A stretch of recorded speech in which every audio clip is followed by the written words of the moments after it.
Hello everyone. आज की हम इस क्लास में अनुसूचियों को यानी कि शेड्यूल्स को कवर करने वाले हैं।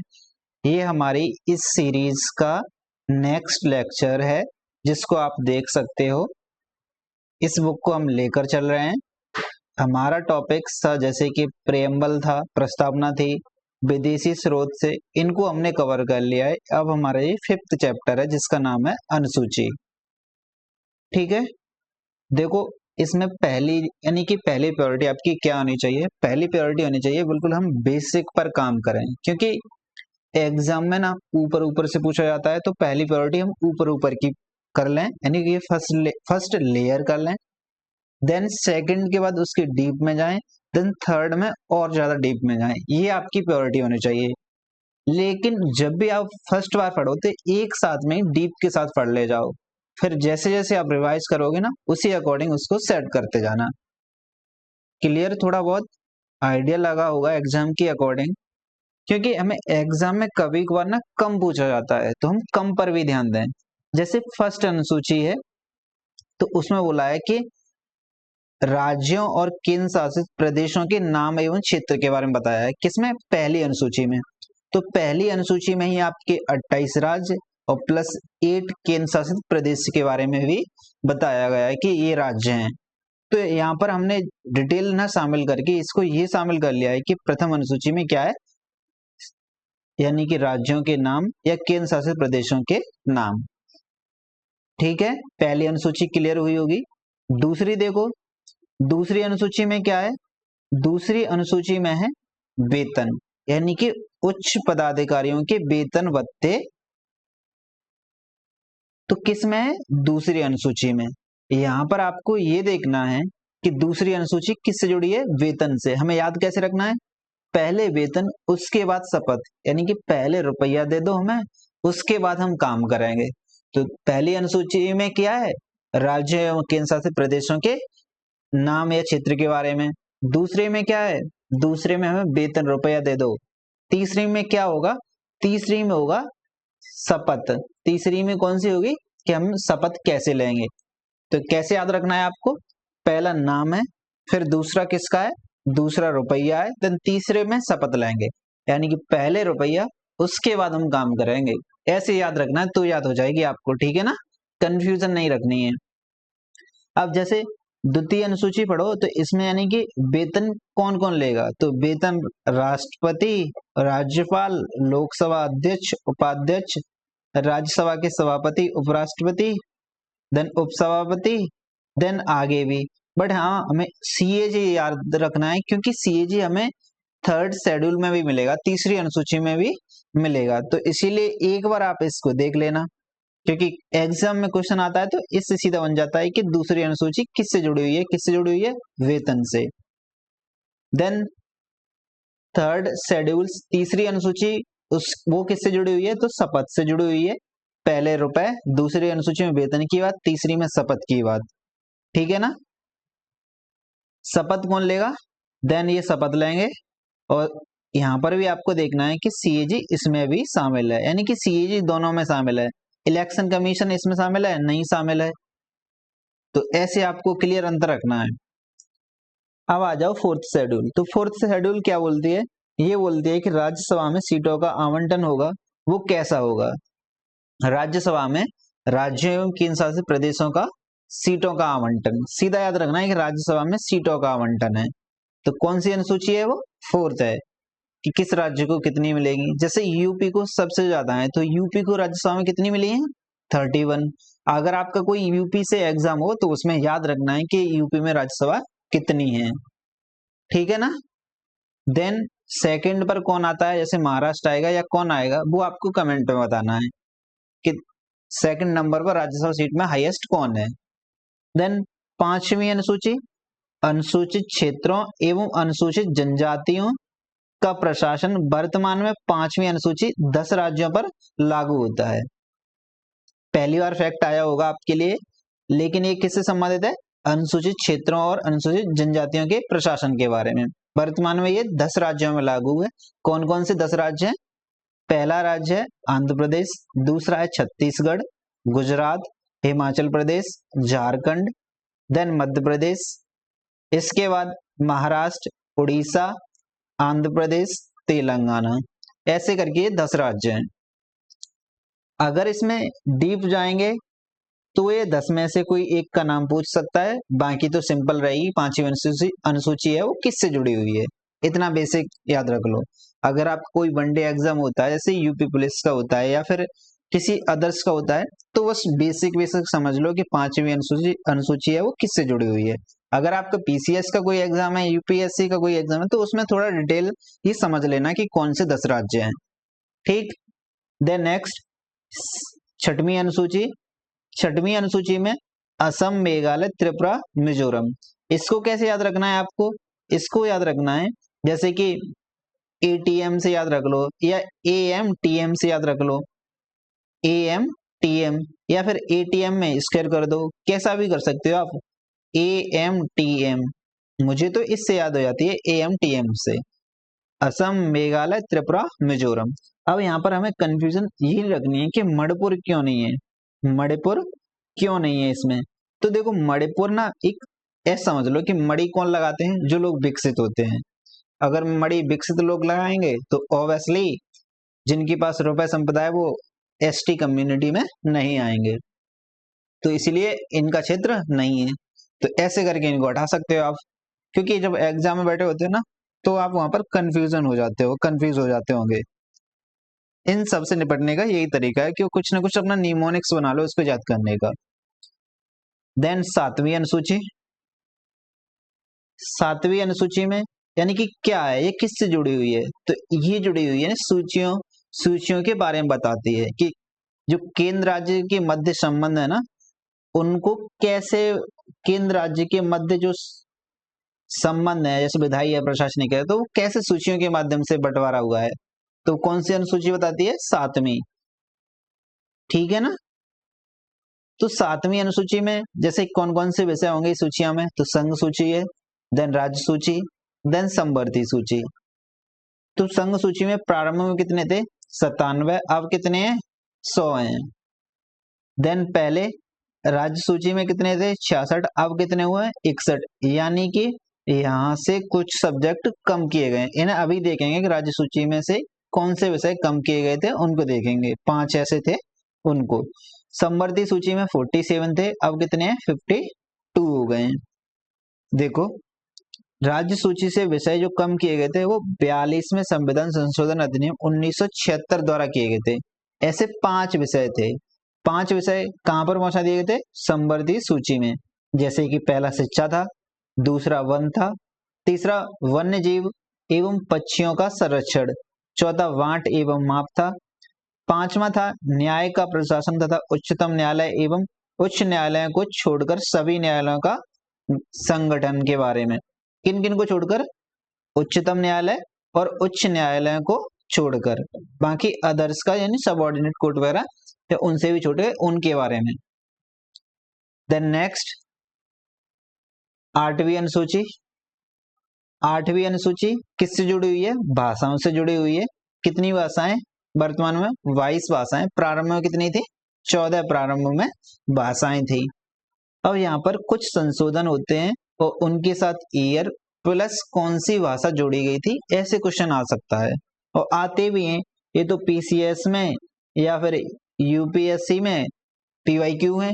सेम आपके कोई अगर यूपीएसआई का भी एग्जाम है ना, तो उसमें भी पूछ लिया गया है कि 21वां संविधान संशोधन अधिनियम था, तो उसके तहत कौन सी भाषा जोड़ी गई थी। तो ऐसे क्वेश्चन आ सकते हैं, ठीक है ना। तो अब जो 21वां संविधान संशोधन होता है वो 1967 में होता है, उसके तहत एक भाषा सिंधी जोड़ी जाती है। कौन सी जोड़ी जाती है, सिंधी। देन 71वां संविधान संशोधन होता है, उसके तहत 1992 में 3 भाषा जोड़ी जाती है। कितनी, 3, कोंकणी, मणिपुरी, नेपाली। आपको इसको याद कैसे रखना है, तो कामना से याद रखना, कामना से याद रखना। के फॉर कोंकणी, ये वाली Konkani, then M for Manipuri, M for Manipuri, then N for Nepali, N for Nepali. याद होगा, यानी कि कामना से हम इसको याद कर रखेंगे, K for Konkani, M for Manipuri और एन फॉर नेपाली। देखो अब यहाँ पर मणिपुरी पहले है, तो यानी मणिपुरी में 4 वर्ड हैं, तो बड़ा पहले आ रहा है। क्योंकि हम जो 92वां संविधान संशोधन हुआ है, जो 2003 में हुआ था, तो उसके तहत भी 4 भाषाएं जोड़ी गई थी। उनमें भी कौन सी है? मैथिली, संताली, बोडो, डोंगरी। बोडो, डोंगरी, ठीक है ना। तो हमें ऐसे याद रखना है ना, कंफ्यूजन आए ना बस कि मणिपुरी है, नेपाली है, कौन सी आएगी। ठीक है, देखो ना यहाँ पर M for Manipuri, M for Maithili. और मैथिली में कितने टेक्स्ट हैं? 3 आ रहे हैं, तो इसीलिए यानी कि छोटा बाद में आ रहा है, मणिपुरी पहले आ रहा है। इसको याद कैसे रखोगे आप? बड़ी मौसी से। कैसे? बड़ी मौसी। बड़ी for Bodo, then D for Dogri, M for Maithili और एस फॉर संताली। इन दोनों में कंफ्यूजन नहीं होना है आपको कि मणिपुरी पहले आएगी या फिर मैथिली पहले आएगी। बड़ा है सो पहले आएगा, छोटा है सो बाद में आएगा। ठीक है। 9वीं अनुसूची भूमि सुधार से जुड़ी हुई है, यानी कि इसमें ऐसे कानूनों को राज्य सरकार या केंद्र सरकार रख देती थी जिनकी न्यायिक समीक्षा नहीं हो। ऐसे कानूनों को यहाँ पर रखना है कि हम इन्हें न्यायिक समीक्षा से बचा देंगे। फिर क्या हुआ? सुप्रीम कोर्ट ने अपना निर्णय दिया था कि वो तो हेलन केस में कि अब से यानी कि कोई भी इस सूची में शामिल होगा तो वो क्या होगा? समीक्षा के दायरे में आ सकता है। अनलिमिटेड पावर नहीं है ये कार्यपालिका की। 10वीं अनुसूची दल बदल से संबंधित है। दल बदल विरोधी कानून, ये दल बदल से संबंधित है। कौन सा संशोधन था? तो 52वें संविधान संशोधन 1985 के द्वारा इसको जोड़ा गया था 10वीं अनुसूची को। देन 11वीं अनुसूची जो कि पंचायती राज से संबंधित है, इसको 73वें संविधान संशोधन 1992 के द्वारा जोड़ा गया था। इसमें कितने विषय हैं? इसमें कितने विषय हैं? देन 29 विषय हैं। अभी कितने हैं? 29 हैं। कितने? 29 विषय हैं। क्योंकि नगर पालिका है ना, तो उसमें कितने हैं? 18 विषय। कितने हैं? 18 विषय। ठीक है ना। तो 12वीं अनुसूची किससे जुड़ी हुई है? तो 12वीं अनुसूची नगर पालिका से जुड़ी हुई है। इसमें यानी कि किस एक्ट के, किस संशोधन के द्वारा? तो 74वें संविधान संशोधन के द्वारा 1992 में जोड़ी गई थी। कितने विषय हैं? 18 विषय हैं। 11वीं अनुसूची में कितने विषय हैं? कितने हैं? 29 विषय हैं। एक बार हम रिवाइज करें। पहली अनुसूची क्या बोलती है? पहली अनुसूची क्या बोलती है? कि जो संघ एवं राज्य है उनका नाम और क्षेत्र के बारे में। दूसरी अनुसूची क्या बोलती है? वेतन के बारे में, यानी पहले रुपया उसके बाद शपथ। तीसरी अनुसूची किसके बारे में बोलेगी? शपथ। चौथी अनुसूची किसके बारे में बोलेगी? राज्यसभा में सीटों का आवंटन। देन 5वीं अनुसूची यानी कि जो 5 राज्य थे उनको छोड़कर अदर राज्य 10 राज्यों के बारे में, एसटी और एससी जनजाति के क्षेत्र के बारे में। 6वीं अनुसूची असम, मेघालय, त्रिपुरा और मिजोरम, इन राज्यों की बात करती है। 7वीं की शक्तियों का कैसे वितरण होगा केंद्र और राज्यों के बीच, और वो उसमें यानी कि अनुसूचियां हैं तो उनके तहत होगा। संघ सूची, राज्य सूची और समवर्ती सूची। देन 8वीं अनुसूची भाषाओं से संबंधित है। देन 9वीं अनुसूची भूमि सुधार से संबंधित है। 10वीं अनुसूची दल बदल से संबंधित है। 11वीं पंचायती राज से। देन 12वीं नगर पालिका से। ऐसे करके याद रखना है आपको, याद हो गई होंगी। अब आ जाओ हम 7वीं अनुसूची के विषय है ना उनको हम समझते हैं कि संघ सूची में कौन सा विषय शामिल है। यहां से भी प्रश्न आता है। एक बार हम थोड़ा थोड़ा समझ लेंगे, देन क्वेश्चन बन जाएगा हमारा। ठीक है ना। अब जैसे पहले संघ सूची को समझते हैं कि संघ सूची में कौन कौन से विषय आते हैं। टोटल 100 विषय हैं। अब जैसे रक्षा हुआ, विदेश मामले हुए, परमाणु ऊर्जा हुई, ये किसका है? संघ सूची का विषय है। युद्ध एवं शांति, देन रेल, ये किसके पार्ट है? संघ सूची के पार्ट है। यानी यहाँ पर हमें ब्रॉड सोचना है कि जो ब्रॉड काम होगा वो किसका काम होगा? संसद का काम होगा। अगर कोई देश इससे इंपैक्ट होता है तो किसका काम होगा? संसद का। संसद मीन्स केंद्र का काम होगा। ऐसे करके याद रखना है थोड़ा बहुत, है ना। क्योंकि एग्जाम में हम जितना ज्यादा ब्रॉड सोच पाएंगे उसी अकॉर्डिंग क्वेश्चन बनाएंगे। इससे क्वेश्चन सीधे सीधे बन जाते ही होंगे, आपने देखा होगा एसएससी वगैरह में सीधे आते हैं। देन बैंकिंग, मुद्रा और सिक्के, ये सब किसके पार्ट है? संघ सूची के। नागरिकता, देशीकरण एवं विदेशी, जनगणना किसका पार्ट है? संघ सूची। अंतर्राज्यीय व्यापार एवं वाणिज्य, अंतर्राज्यीय व्यापार, एक राज्य से दूसरे राज्य में व्यापार। शेयर बाजार, वायदा बाजार, डाक एवं तार, ये भी इसी का पार्ट है। डाक बचत बैंक, ये भी इसी का पार्ट है। देन बीमा, रेडियो एवं दूरदर्शन प्रसारण, तो ये भी किसका पार्ट है? संघ सूची का पार्ट है। राज्य सूची, टोटल 61 विषय हैं, जैसे कि पुलिस है, लोक व्यवस्था है, लोक व्यवस्था बनाए रखना, अस्पताल और एवं औषधालय, सार्वजनिक स्वास्थ्य एवं स्वच्छता, कृषि, स्थानीय स्वशासन, शासन, भूमि, बाजार एवं मेले, राज्य के भीतर व्यापार एवं वाणिज्य, मछली पालन, पशुपालन, ये सब किसके पार्ट हैं? राज्य सूची के पार्ट हैं।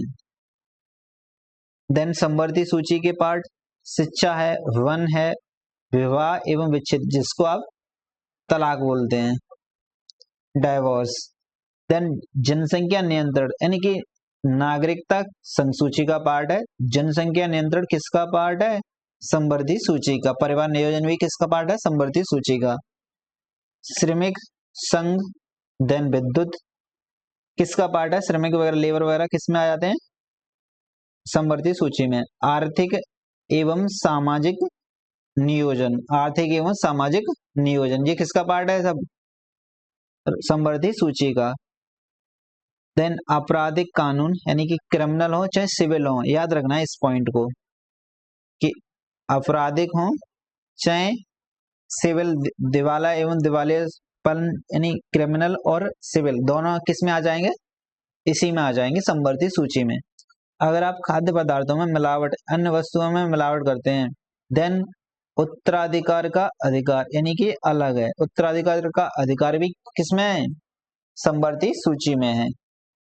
तो इसी प्रकार हमने इन अनुसूचियों को डिटेल में कंप्लीट कर लिया है। आई होप आपने, अगर आपके पास पहले से नोट्स होंगे तो आपने कंपैरिजंस के आधार पर समझ लिया होगा कि ये नोट्स ज्यादा ब्रॉड हैं। हमारा कोई भी एग्जाम हो तो क्वेश्चन बन जाएंगे, यकीन मानो। अगर आपने इस वीडियो को कर लिया सही से और नोट्स बना लिए, या आप इन नोट्स को ही टेलीग्राम से डाउनलोड कर लेना, तो आपका हर एक डायमेंशन क्लियर हो जाएगा। आपका कॉन्फिडेंस बोल रहा होगा कि हाँ हमने कुछ पढ़ा है अभी तक। पहले अनुसूचियां पढ़ी होंगी आपने, लेकिन ऐसी नहीं पढ़ी होंगी, ठीक है ना। देन एक बार अगर रिवाइज करना है तो रिवाइज कर लेना, बाकी सब कुछ सेम ही है। अपनी वीडियो को हम यहीं पर रोकते हैं। हाँ, जाते जाते वीडियो अगर अच्छी लग रही है तो लाइक कर देना, क्योंकि एक यूट्यूब का काम ऐसा ही है, जब तक आप वीडियो को लाइक नहीं करेंगे तब तक ये हमें पुश नहीं करेगा। आज के लिए इतना ही। थैंक यू, नमस्ते, हंसते रहिए, मुस्कुराते रहिए। जय हिंद।